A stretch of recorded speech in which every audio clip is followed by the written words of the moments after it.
Welcome to the LifePro Podcast, where today I have the pleasure of having Jeff Macolino, who is a podcast host like me, actor, well, maybe not like me, but, podcast host as well, actor, comedy writer, performer, and sometimes drunk.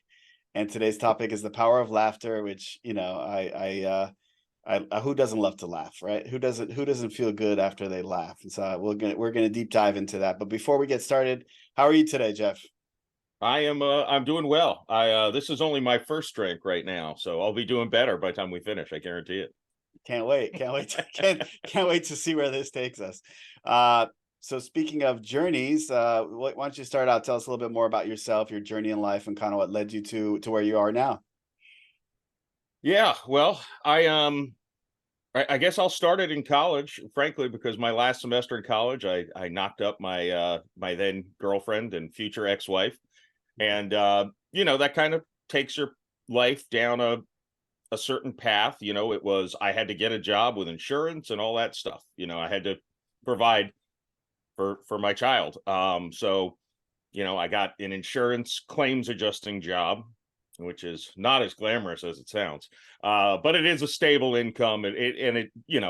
So from the age of 22 to 27, I had a child, got a job, got promoted multiple times, got married, had back surgery, had a second child, got separated, and soon after that divorced. So I had a busy 5-year span as far as life goes. When I hit my mid-30s, I had we'll call it a crisis, where I almost committed suicide. And between talking to a therapist and talking to my mother and my older sister, one of the things that kind of shook free is maybe you need to do something that you're a little more passionate about instead of insurance claims. I was good at it, but also, when you're good at it, that means you get to deal with the really disgusting stuff, like children dying in car accidents, and didn't leave me sleeping well at night. I just, I didn't have the stomach. Some people do and some people don't, and I really just didn't have the stomach to handle that on a daily basis. So in essence, at that point, I call it a midlife crisis, and I decided the thing that I was most excited about was when I was working with my brother and my brother-in-law on writing some comic book type material. And I thought, you know what, this is where my passion lies, and I'm going to see if I can go do that and make enough money to survive. And that's kind of dumped me out where my journey began a couple years ago. Got it. So what led you to comedy? When did you discover that you were funny? Very late in life. I don't think I was very funny at all. My mom points out I used to try to do impressions when I was elementary school aged. They were terrible.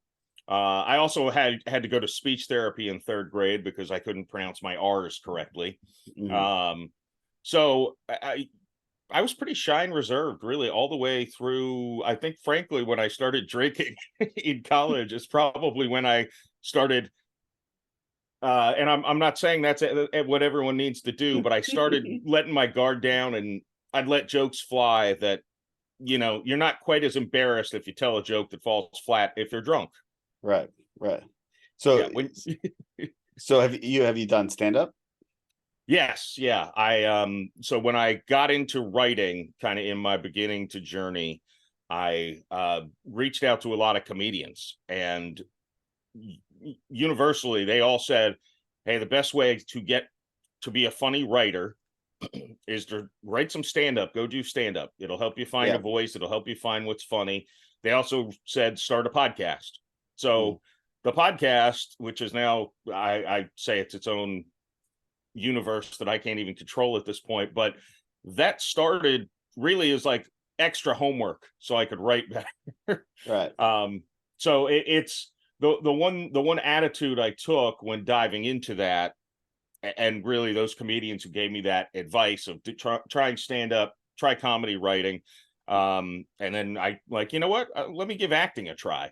So just kind of saying yes, because if you have fun doing it and you're in the universe that you want to be in, I'd be happy, whether I'm an extra on set for the rest of my life, if I can make a living doing that, if I'm writing movies and off screen, if I'm hosting a podcast, they're all fun. So the stand-up, I've let that take a backseat to the acting, honestly, because I do find it a lot more fun and less stressful to try to make people laugh with other people's words.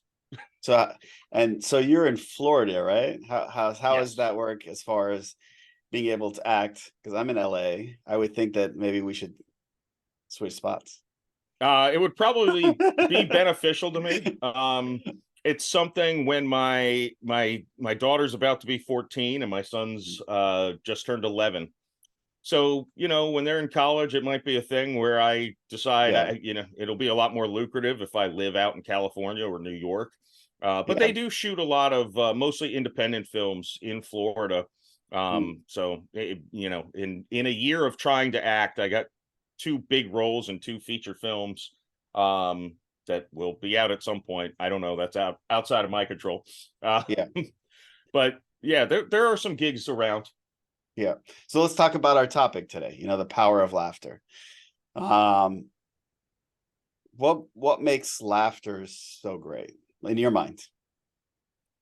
I think I always think from a personal perspective of how much easier my life got when I realized that I could make people laugh, and frankly that I don't find that there is a situation that it's not appropriate to try to make someone laugh in. And that second part, I think, is the part that maybe is foreign to a lot of people, but just be open to the funny at all times. Why not? What's it gonna hurt? Even in sad situations, I think cracking a joke, just being able to laugh at that joke as well, if it's a funny joke, it just makes everything lighter. It just makes you happier. I think some people do feel like maybe it's exposing vulnerability when you laugh. Almost like some people are afraid to cry in front of other people. Not that I try to cry in front of other people, but I think some people have that attitude towards laughter, that it shows some sort of weakness. But just be open to it. Even sad situations and stories. I often talk about things that most people would be ashamed of or embarrassed about that happened to me. And I did something stupid and got myself in a stupid scenario. And yes, it was unfortunate that it happened. But if I can make a joke out of it and make other people laugh, I feel like I'm just bringing positive energy out of what, turning a bad event into positive energy for myself and anyone I interact with. That's kind of my weird hippy dippy philosophy about it. Yeah. And there's 2 sides to laughter, right? There's the side of making other people laugh, right? And that makes you feel good, right? When you're in a crowd and everybody laughs, and then there's a side of listening to you and laughing and having that endorphins being released by listening to the joke. Talk to us about the 2 different sides. Well, I think they're both important tools to have in your tool bag, really. Right. One is don't take life too seriously, so you're always open to laughing. It can be a serious thing. If you're in a serious business meeting and someone farts, it's funny. Right. I mean, it might not be in another scenario even, but it's funny if it's just quiet and all of a sudden, the person's embarrassed, of course, but it is what it is. Just, notice. I do think my life did get a lot better when I started picking up the stand-up comedy tip of anything you observe in day-to-day life, write it down if you think that's interesting, and then try to make it funny. And it really, can be as much as stepping in a puddle. What's funny about this? My foot's wet, I'm uncomfortable. Why is this now funny? What funny scenarios could happen because of this unfortunate thing? I think that, being open to laughter at all times is a big skill that people really need to hone. It comes naturally to some, but I do think it can be learned as well.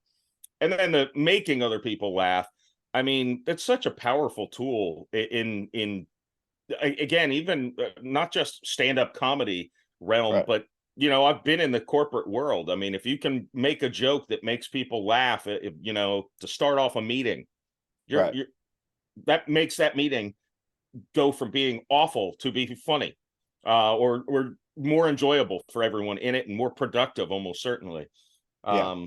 So that's kind of, I do think everyone should try to hone that ability as well, to the best of their ability. Not everyone is funny, but Yeah.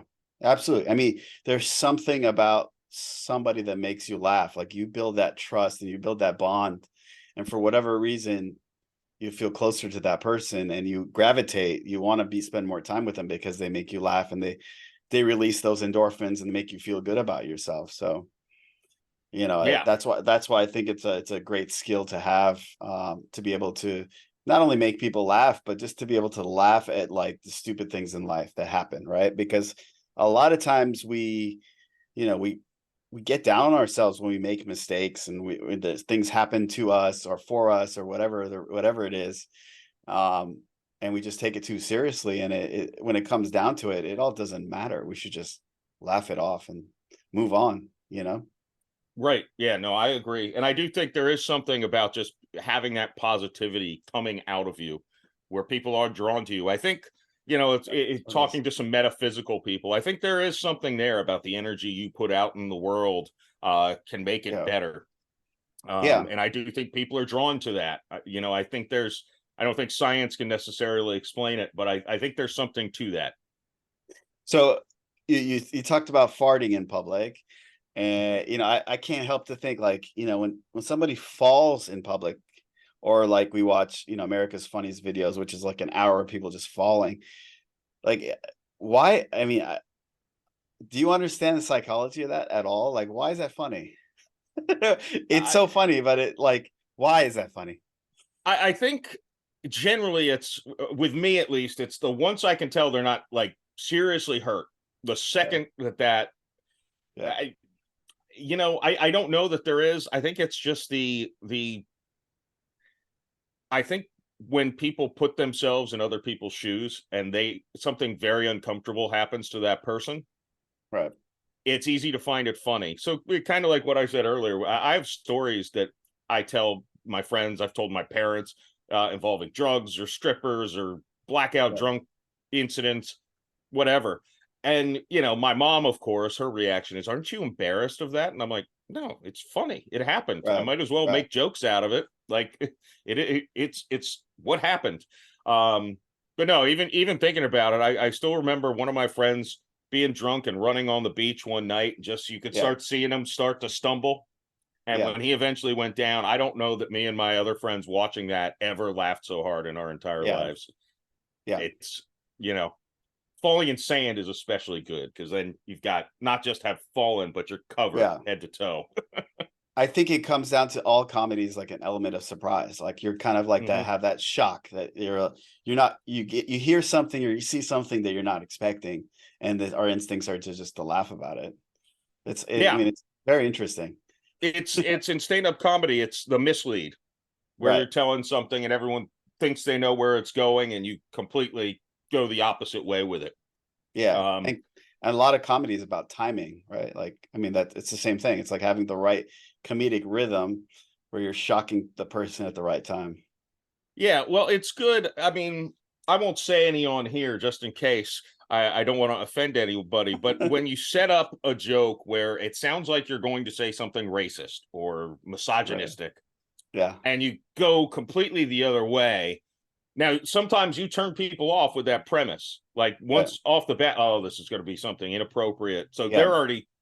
those people are not ready to laugh. But the people who stick in and see, oh no, that was not at all racist, or those are the people who, that mislead really, it's a easy, it's not easy to learn how to do, Mm, but it is an easy hack for comedy. right. So how do we get more laughter in our lives? What do we do? I think the first thing people should do is stop watching the corporate news. I think you can tell pretty quickly that there are certain things, there are motivations that get people to do things, and fear is the greatest motivator of all.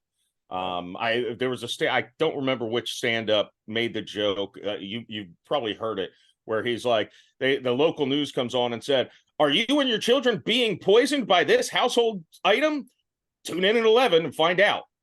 It's like, obviously they don't care about you. They're trying to scare you. Otherwise, they'd say, "This household item is poisoning you. Don't use it. We'll tell you more later." Yeah. But they don't get ratings. They don't sell advertising blocks if people don't tune in. So fear is the greatest motivator. So avoid anything that tries to draw you in using fear. I'm not saying horror movies, but in real life, things that actually are scary. I think that's an important step. And just, I don't know. I do think I was talking to a gentleman who runs a comedy club in the UK, and his philosophy was he thought every human being on the planet should go up and do stand-up at least a couple times. Try stand-up comedy. And he's like, it just do your best to write a few minutes of funny stuff. Go up there and do it. He's like, it just changes your brain. It makes you better at. He really said it is a translatable skill in so many avenues of life. If you can do a halfway decent stand-up set, you will kill a wedding toast like that. Like, no preparation, you can crush it.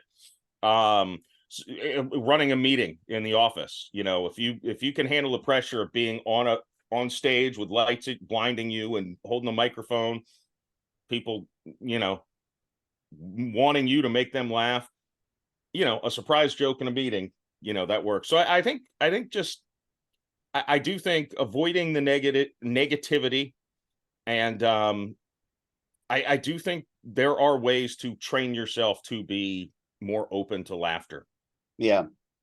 I mean, I'm fascinated by people who watch the news, because it's like, I feel like you're just kind of torturing yourself, because you're not really going to take any action from watching that news. It might give you something to talk about with your friends, but it's really just bringing you down and making you feel like shit. I mean, it's the opposite of comedy.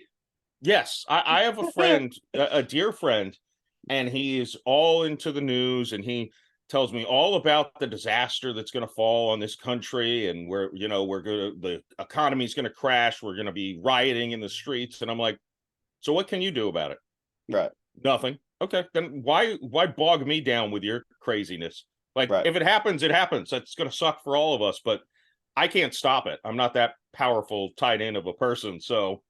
I'm going to enjoy my life. And, obviously I hope that doesn't happen. If there was a way I could do something to stop that, sure, I would. But, I mean, it's.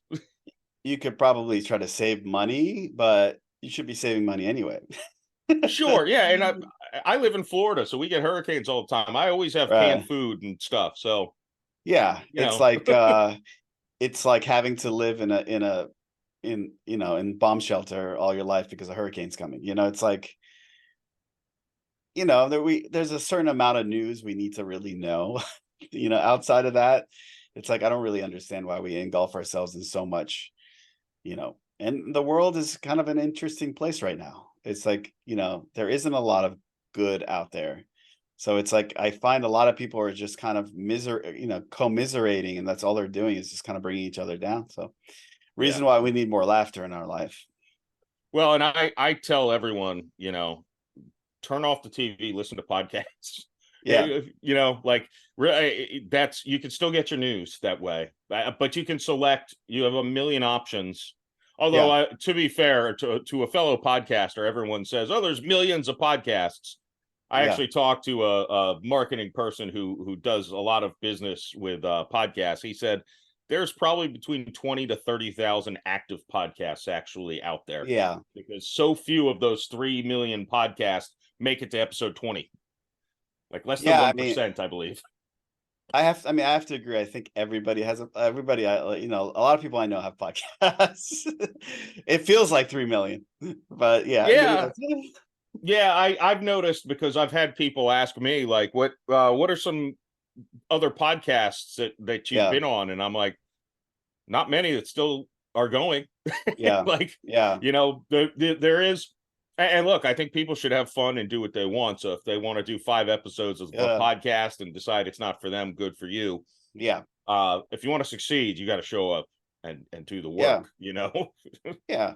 And the podcast and all your comedy, all that stuff is, you know, laughter offers us escapism, allows us to kind of just like not worry about anything else and just be in the moment and just have fun with it, right? Like that's what I'm doing here with my podcast, and I'm sure what you do. You're just kind of pulled into doing it and talk to so many fascinating people with such great experiences. Like, I mean, your experiences are so unique out there, right? Everything that you've been to that kind of got you to where you are now, you know, you had to go through that shit to understand like where you need to be. So, you know, I think all that is powerful, and I'm inspired by you being able to follow your dream and doing whatever it takes to get there. So, and you're having fun while you're doing it, and you're drinking while you're doing it. So, what's better than that?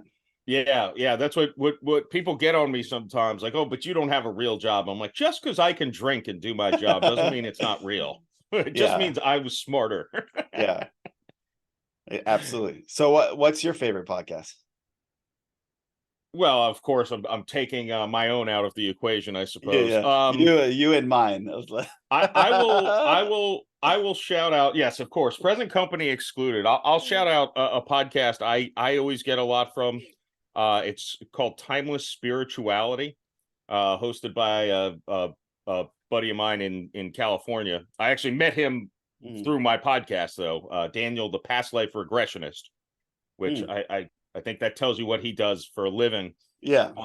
He's a very funny guy. But it's a spiritual podcast. So it does dive into some deep, serious topics, but he always has a very a good attitude. He has that attitude I was talking about. He doesn't let jokes go unsaid.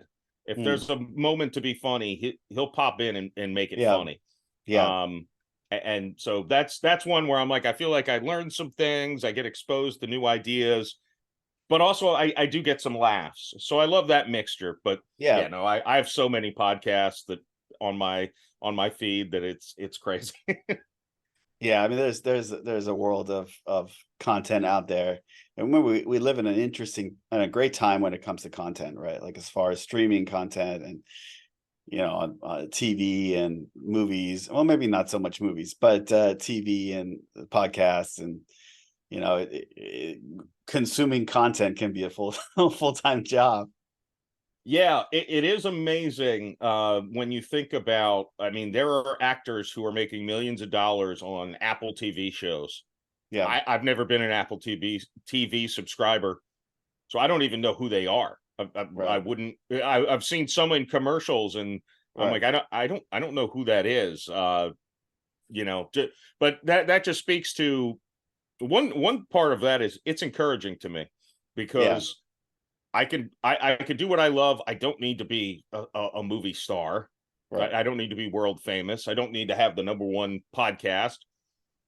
You can succeed being well down on that list and still make money and still have a solid career and Yeah, a lot of fun along the way. absolutely. So I just recently watched the documentary on Gary Shandling, and a lot of the things that you were saying, like the Notebook, and like you know he's an interesting guy because he went through, like he was dealing with some shit in his life, and you know that was his. He didn't know how to turn it off. Like he was funny always. Like that's just who he was, no matter what situation that he was in.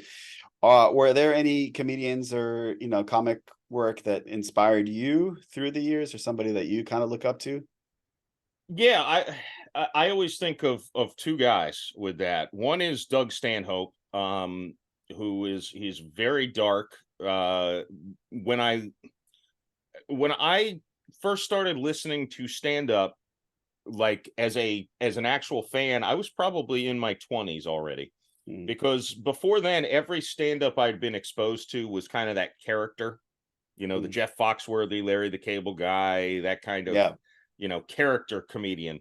And Mhm. I'm like, it can be funny, but it's not my thing. And Doug Stanhope is just so real and so raw and also funny. he's not for everyone, but I mean, he has a bit about helping. He and his brother helped his mother commit suicide because she had terminal cancer. And that's a very serious thing. Very, And he very made dark. it hilarious. And that was an inspiration to me of just kind of being like, okay, you can really be an authentic person and still be in the comedy world. You don't need to be a character. And then the other one is Adam Carolla, because he was he was a carpenter, until he was, I think, in his early 30s. And he just he did improv. He did whatever he could. He was funny, and he just found a way to make money out of it, which is kind of what I'm hoping to do with my life. He gets the Man Show, he gets his radio show. He basically invented the podcast format, right, to an extent. But he's done movies. He now is touring, doing stand-up. He's kind of honing in on that a little more later in his career. So just, those two guys kind of always stand out to me as, plus I listened to Adam Carolla all through middle school doing Loveline with Dr. Drew. So he influenced my youth too. A lot of us, we, late night, 11, was it, I think 11 to 12? Or for us, it was on K-Rock. Yeah, I got it the next day from 10 to midnight on 98 Rock in That's Tampa. What it was. 10 to midnight. That's what it was. And I was always a day behind because I'm, it would have been way later on Eastern time. Yeah. So tell us about the first time you did stand-up. How was that?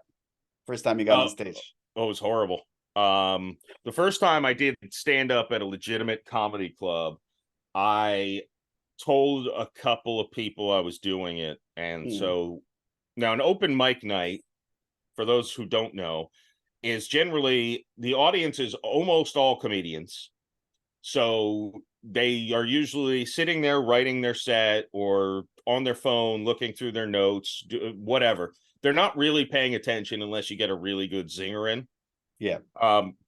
If you're lucky, there's some, actual paid audience members there who just want to have a good time looking at these people do generally terrible stand. So there were 9 total civilians at this comedy club my first night, and 6 of them were friends or family of mine.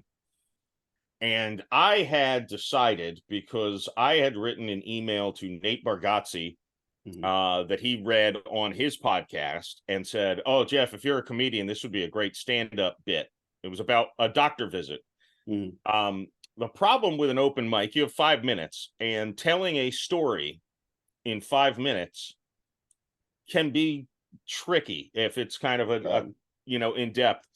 So the problem was, I didn't know how to do stand-up, and I only had like 6 jokes in a 5-minute set. And my first joke I thought was a slam dunk, and it wasn't. Nobody laughed. And I'm like, oh man, even my 2/3 of the audience is my close family members. They should be guffawing at everything I say. No, nothing. So that was a pretty terrible feeling the first time.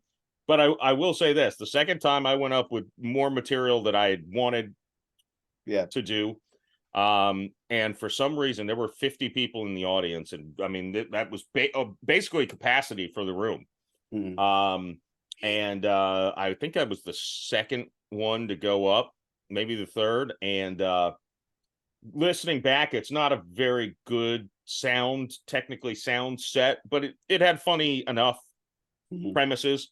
So I killed in that room. People, it was a great crowd. They were nice and drunk and ready to laugh. So the first time was like the lowest pit in your stomach that you'll ever feel. Like, you don't feel right for days. The second time I felt like I was king of the world. Like, people should carry me out on their shoulders and celebrate you. Yes. Yeah. So nothing is good as killing. Nothing is bad as bombing. Yeah. And you know it too when you kill it, you bomb. Yeah, you do. And it's it's one of those things where if you talk to almost anyone who's done stand up more than a few times, And they'll say one of the first times they went up, they killed, and one of them they just face planted basically. Right. And you get that. I got that out of the way the first 2 times. I'm like, all right, that's now I've experienced the highs and the lows. I can be in the middle now, and I'll be good. Yeah. Yeah. It's tough. I mean, I'm part of a poker group, and we kind of do we have a league game, and then at the end of the year we roast the last place team. And this year, one of my friends is super funny, and he killed it. Like he roasted, killed it, and I had to go after him, which made it very difficult on me. But so I bombed. But I understand the feeling really well, and hopefully I won't bomb next year. Hopefully I won't be in last place, so I'll have an opportunity, hopefully, to roast somebody, and I won't bomb this time. But and I'll make sure I don't go after him. This Makes a was a big lot of difference who you yeah, follow. It yeah, does make a yeah. lot of, they if they stink, it can be Yeah. hard too. Yeah, yeah, absolutely. You want them to warm you up, but not to extent where it's like they're so funny that like you have to kind of live up to their standards. So Yeah, it's a challenging game. yeah, just like life, I think timing is everything. You know, Amen. timing is meeting the right people at the right time, saying the right things at the right time, and um, you know, I think we've spit out some good knowledge today for people as far as like comedy and thinking about like, maybe not taking everything so seriously and just kind of using that power of laughter to just make other people laugh, or just laugh, it's not that important. Like move on with your life. Yeah. Um, Life ends so, the same way for everyone. You might as well yeah, have fun while you're here.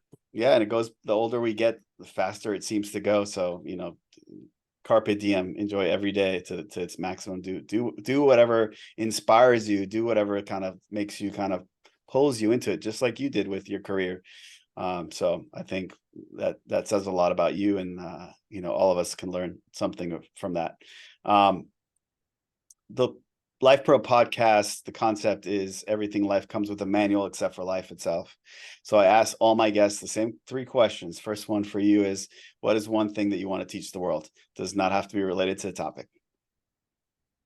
Um, I I think the thing I would like to teach the world is to learn to think for yourself. Yeah. That's that just being a thoughtful person. You it's so important to be able to think things through without having to be spoon fed how you're supposed to think about it. Yeah. That would be the I don't have a manual to that either. I was just always kind of born with that in the back of my Yeah. head, but I think that Yeah. would be the thing. 100%. Like I think all too often we're influenced by, whether it's our parents, our spouse, whether it's society telling us, hey, we have to do it this way. Like you have to get up, you know, put on your pants the same way and go to work 9 to 5 and clock in, clock out. Like, when you were going to go over your insurance agent job, all I could think about was the movie Office Space, like that mundane Yep. life, like where you get to a point where you're like, I can't do this anymore. And you have kind of a breakdown. And sometimes that's what it takes, right? Like to get to that Yeah. point where you just can't, I'm just sick of this shit. I have to make a change. Well, that movie was part of the thing that inspired me, to be honest, because Yeah. when Peter Gibbons in that movie says, I realize every day I wake up and go to work is the worst day of my life. So every Yeah. single day is the worst day of my life. And I'm like, oh my God, I feel that. And it's like, whoa, that's a problem. Yeah. Yeah. What is it? The TPC reports? I forget the TPS reports, yeah. TPS reports. Gonna need you to have to come in. Oh yeah, yeah. I used to make those jokes. Luckily, a lot of my bosses weren't familiar with the movie, but they'd be like, "Did you do this?" I'm like, "No, I'll file my TPS report soon."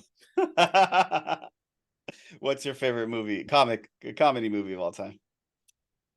Oh, I mean, now that we're talking about it, I feel like I've got to say Office Space. Just Yeah, Office Given. it really it did inspire me. Yeah, yeah, And absolutely. I used to watch it like twice a year when I had that Yeah, office job, and I realize now yeah, I've watched it maybe once or twice in the last 3 years, maybe. yeah. Um, Same. I used to watch it all the time, especially when I used to work in the corporate world as well. And that was, when it came out, I was working in corporate world. And I think if I remember correctly, it wasn't a big hit in the theaters. It was more of a, nope. cult classic. Um, but Old School obviously is another one that's kind of stands out for me as far as like best comedies of all time.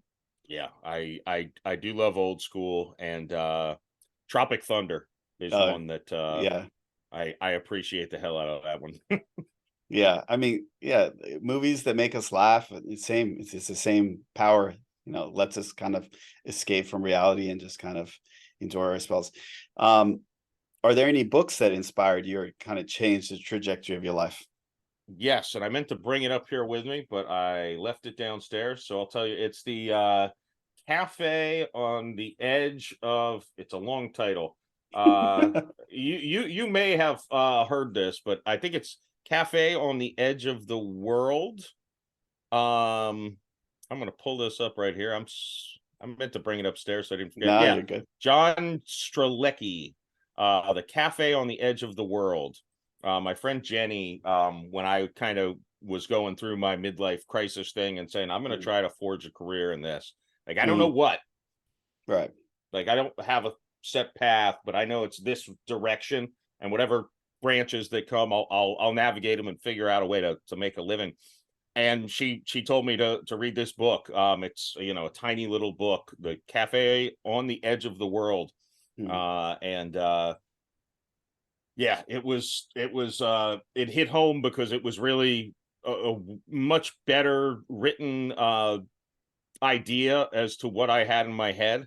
mm, It just is really succinctly well told in a story. right. But yeah, I highly recommend that book.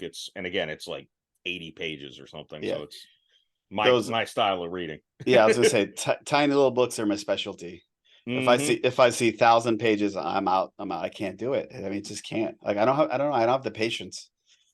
No, my everyone in my family's favorite book of all time is Atlas Shrugged, and I've never been able to get in. It's Yeah, this thick. I'm like, not gonna happen. I can't commit. I can't commit to it. I think that's why they made Cliff Notes.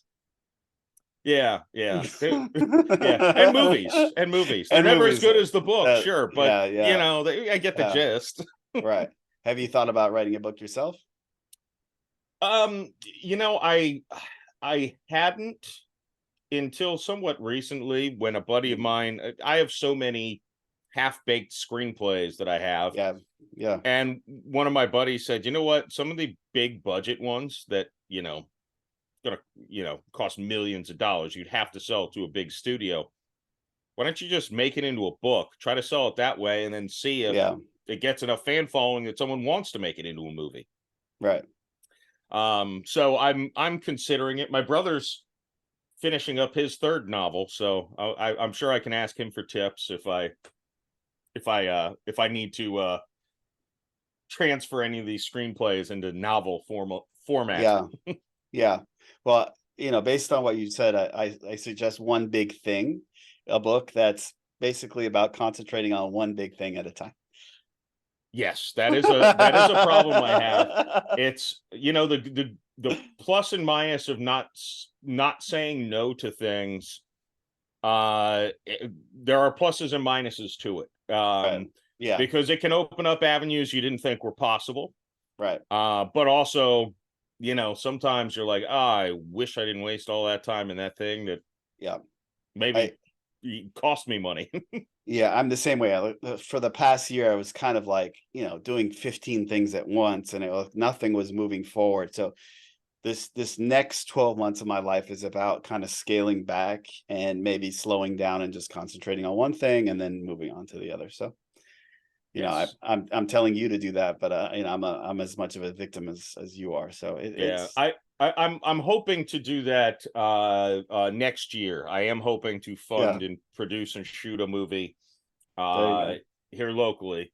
But that being said, I'm not going to stop doing the podcast, and I have Yeah, the Dads and Drinks show on YouTube as well, so not going to stop doing that either. I'm actually making plans to vastly improve that. So great. eventually I'll have to scale down or be successful enough to hire people to make my life easier. There you go. That's the dream. That's the dream. That So is. the last question for today: how can people tell us more about your podcasts and how can people follow you? Sure. The podcast is the Jeff Macolino podcast. Find it anywhere you find podcasts. very creatively named. Because I'll tell you the backstory is I sat around for 6 months saying, I'm going to start a podcast. I'm going to start a podcast. And everyone had advice. Everyone who's never had a podcast has advice to tell me about what I need to do with the podcast. And eventually I got so sick of waiting around trying to figure out the name and the goal. And I said, it's going to be the Jeff Macolino podcast. And it's going to be about me talking to people I want to talk to.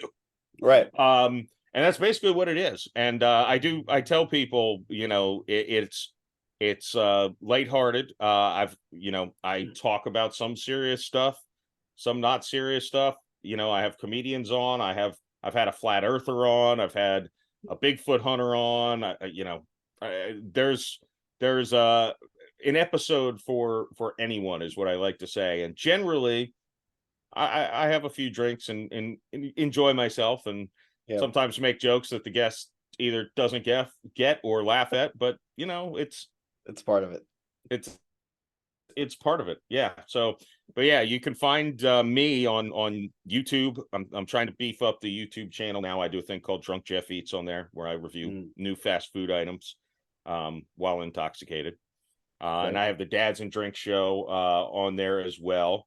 And just kind of a different, lets me be a little freer than I feel like my podcast does, because it's less mainstream. Right. And then Twitter, Instagram, I'm at Saint JMac on both of those. All right, cool. We'll make sure you put all that information in the show notes so everybody can find you. Cool.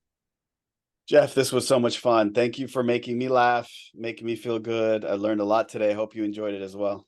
Yeah, absolutely. I always love talking about myself.